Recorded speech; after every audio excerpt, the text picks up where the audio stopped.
Now they won't have that money coming in. They won't have the income.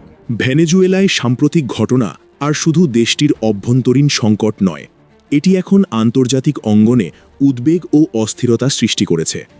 Latin আমেরিকার দেশগুলো ছাড়াও বিশ্বের অন্যান্য দেশের জন্য এটি বড় চ্যালেঞ্জ। বিশ্লেষকরা মনে করছেন, ভেনেজুয়েলায় ঘটে যাওয়া ঘটনা সম্ভবত যুক্তরাষ্ট্রের দীর্ঘমেয়াদী কৌশলের অংশ এবং ভবিষ্যতে ইরানও হতে পারে এমন হস্তক্ষেপের লক্ষ্য।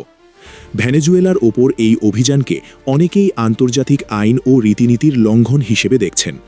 সার্বভৌম দেশের মধ্যে প্রবেশ করে প্রেসিডেন্টকে আটক করা এবং অস্থিরতা সৃষ্টি করা, এটি মার্কিন প্রশাসনের আগের নীতি ও ক্ষমতার প্রদর্শনেরই ধারাবাহিকতা। এর আগে ট্রাম্প ইরানে চলমান বিক্ষোভকে সমর্থন জানিয়েছেন এবং সামরিক হুমকিও দিয়েছেন। বিশ্লেষকরা বলছেন, ভেনেজুয়েলা কেবল শুরু হতে পারে। যুক্তরাষ্ট্র এখন পরোক্ষ সাহায্য বা অর্থনৈতিক নিষেধাজ্ঞার পরিবর্তে সরাসরি সামরিক হস্তক্ষেপের দিকে ঝুঁকছে। তবে ইরানের ক্ষেত্রে এটি সহজ হবে না। দেশটির শক্তিশালী সামরিক সক্ষমতা, ক্ষেপণাস্ত্র ব্যবস্থা এবং বিস্তৃত প্রক্সি নেটওয়ার্ক যুক্তরাষ্ট্রের জন্য বড় চ্যালেঞ্জ। ভৌগোলিক অবস্থান ও অভ্যন্তরীণ পরিস্থিতিও জটিলতা বাড়াচ্ছে।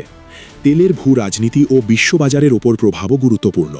ভেনেজুয়েলার অস্থিরতা তেলের দামে ওঠানামা ঘটাতে পারে এবং ইরানে যদি স্থিতিশীলতা ভাঙে তবে বৈশ্বিক অর্থনীতিও প্রভাবিত হবে। ট্রাম্প প্রশাসনের নীতি শক্তির মাধ্যমে শান্তি প্রতিষ্ঠা, এমন পরিস্থিতিতে প্রয়োজনে যে কোনো দেশের ওপর হস্তক্ষেপের সুযোগ দেয়। ইসরায়েলও নীরব থাকেনি। তাদের নেতা ইয়াইর লাপিদ বলেছেন, ইরানের নেতারা ভেনেজুয়েলার ঘটনা থেকে শিক্ষা নিতে পারেন।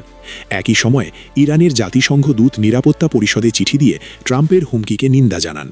সব মিলিয়ে আন্তর্জাতিক রাজনীতি এখন আরও উত্তেজনাপূর্ণ ও অস্থির পর্যায়ে পৌঁছেছে। ভেনেজুয়েলা ও ইরানের পরিস্থিতি বিশ্ব রাজনীতিতে নতুন চ্যালেঞ্জ সৃষ্টি করছে।